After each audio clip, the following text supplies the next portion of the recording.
What's up, everybody? It's Alex from Heavy New York. We are back at the St. Vitus basement, and today we are here with False. Thank you, Jimmy and Rachel, for being here. Yeah. It's so awesome to have you here. Portent is the newest record. Do you each of you just want to give a rundown on how the making of this record was? Who wants to go first? Take her away, Jim.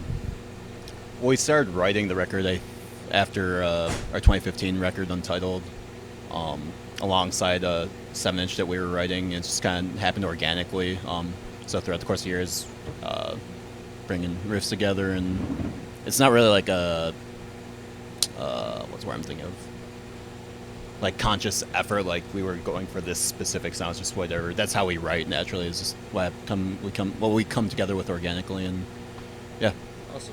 Is this intended to be like a direct follow-up to the self-titled record, or do you think that this new record is like a standout more in the False catalog?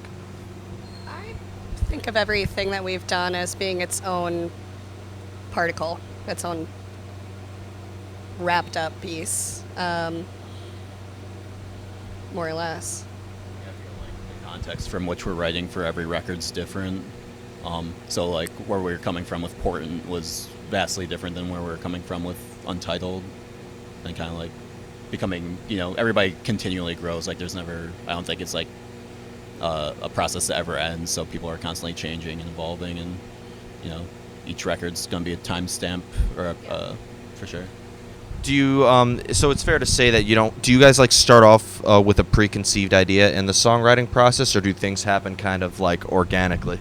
No, I mean, we basically get together every week. We're close friends. We live together and we see each other quite frequently.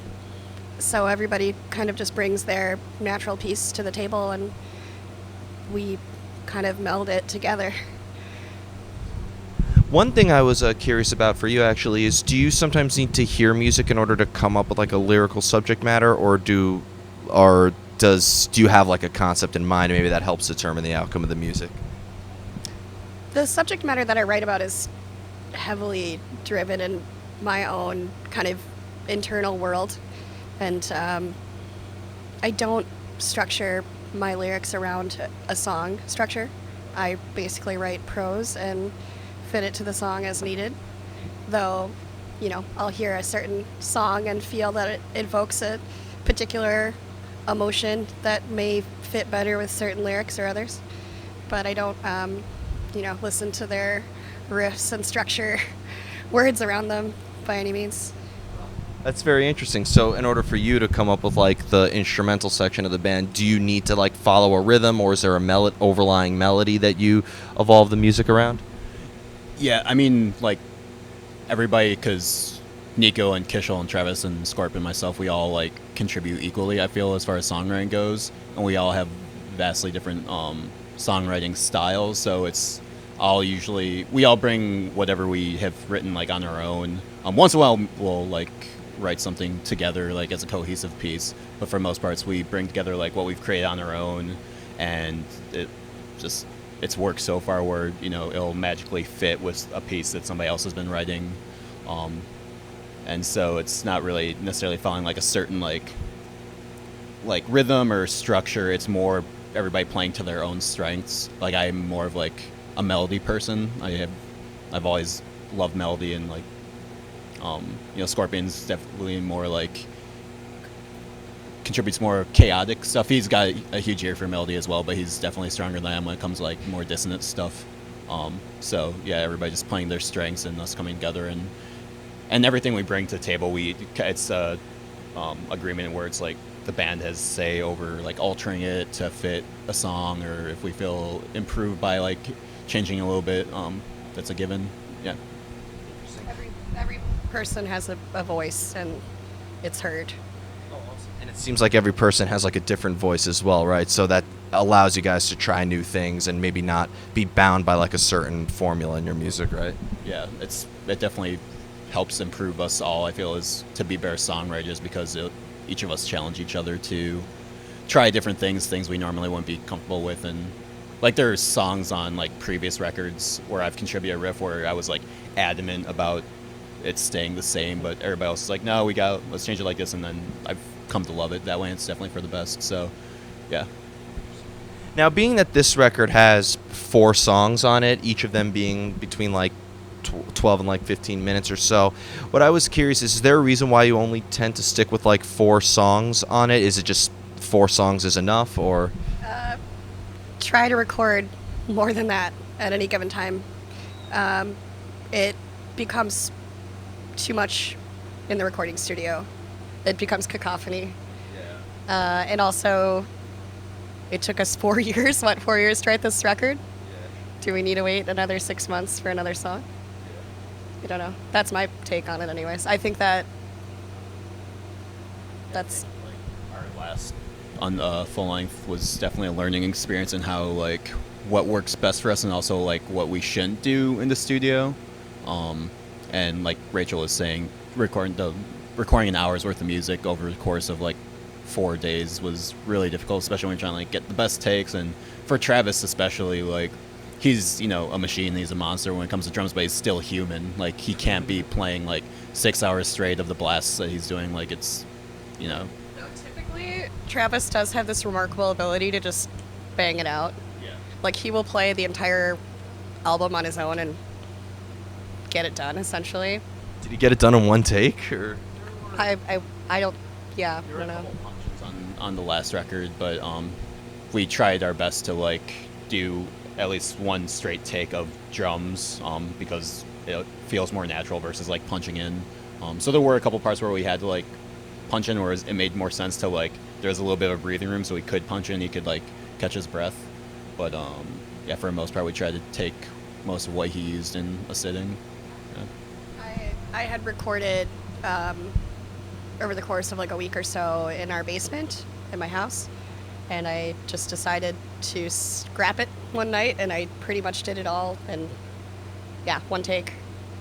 I put a few punch-ins afterwards, but I think that we do best live, and that's one of the difficulties of recording is. And you mentioned like you guys have like a certain atmosphere in which you write songs, and obviously you have a certain element when you're playing live. It almost seems like the recording aspect is so dictated that it has to be like the least organic experience when it comes to any music making process, right? Yeah, I mean, I think it kind of inherently has to be, just if you're trying to have a certain end product, or if you have like a goal in mind, it makes sense to have something more regimented versus like with the writing process being a little bit more creative and stuff. It's also difficult where it's like if you're spending money in the studio, like it's difficult to justify like getting creative and spending an extra couple hours trying to figure stuff out that you might not even use. So we try our best just to go in as prepared as we can, and like we decide, unless we come up with something like crazy last minute, it's like what we go in to the studio with, that's what's going to be. When it comes to playing live, do you try to execute the material exactly how people would be hearing it on the album, or do you try to maybe make the live presence a bit of a different experience than people listening to you? I mean, I'll speak for myself. I get swayed in the moment often, but that has to do with my relationship to the song as it evolves over time. I mean, we definitely try and record as close to like what we feel the live experience is like, just because it's always, for me personally, it's always a bummer when you enjoy a record a ton and then you see the band performs songs off it live and it's like not as good, just because there's so much studio magic these days. There's nothing wrong, like if you create an amazing song, good on you, but there's something to be said about like also if you're not going to be able to perform that live, then maybe not, just because it's almost like selling your fans something, you're selling them a little bit short, I feel. So we try and stay within like our mains, where it's like I don't know, I saw that Queen movie last year, and it was like awesome seeing them go through like the recording process or whatever the fictionalized version of the little different things that they did. And there's always stuff that I feel like I want to do on records, but when I think about like the context of us being able to present it live, I'm just like I'm not gonna, the benefits don't outweigh the shortfalls when it comes to the live setting. So yeah. And one other question I really am curious about is, and I love asking every artist I interview this because it's always the most difficult question. Being that your songs are fairly long, I'm just curious to how do you know when a song is done? How do you know when to say we don't need to add or take away anymore? You just do. I don't think there's a magical answer to that. I think when you're writing as we do, which is not what we're doing, is we're kind of performing a sort of artistic catharsis, and you just know, I think. Yeah, it's definitely. It just whenever it feels right. I don't know how else to describe it. It sounds like a cheap answer, but we try and like navigate so many different emotions and feelings within a song, and there are times where it's like it'll be 12 minutes in and we still feel like we have to keep adding it, versus we'll have like I think the shortest song on Portent's 10, just over 10 minutes, versus like I think that we just decide like okay, we had the song and it felt right, and it's like we were thinking could we add more, do we need to add more, and it's just like we knew that it was done. So I interviewed Johannes from Cult of Luna on the phone earlier this week, and he was like, "That is the worst question ever." Like, yeah, it's a hard question, just because you just don't know how.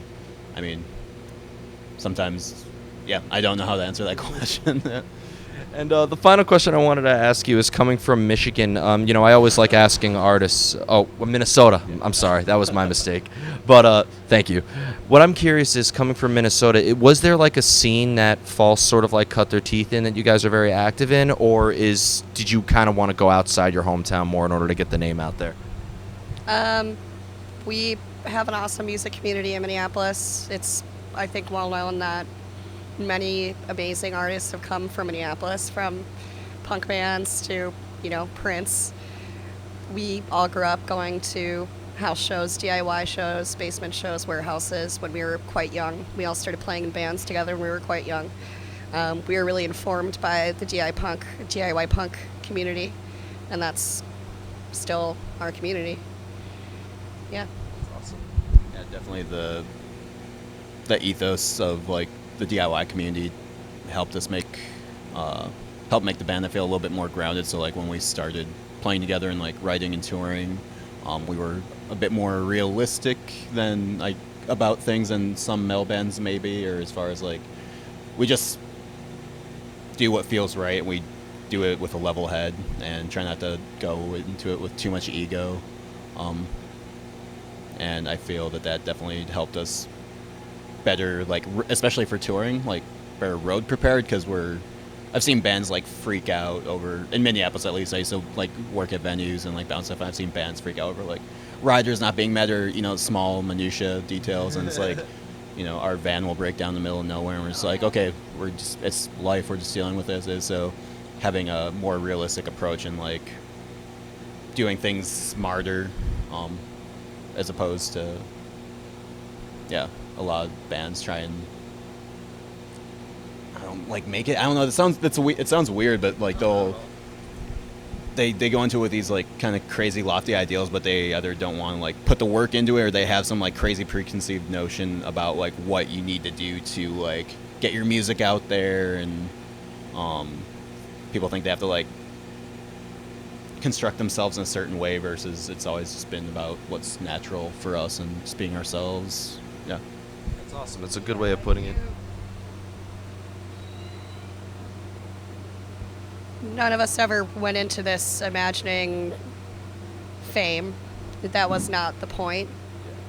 And I think the idea is that you are doing exactly what you want to do artistically while genuinely enjoying the company of others, and like using that as a way to understand one another and understand, like the relationship between an audience and a performer, and how there's this interchange of energy and experience there that is unrivaled. And I feel like that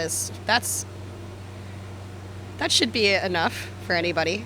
I don't really think focusing beyond that is worth your time ever.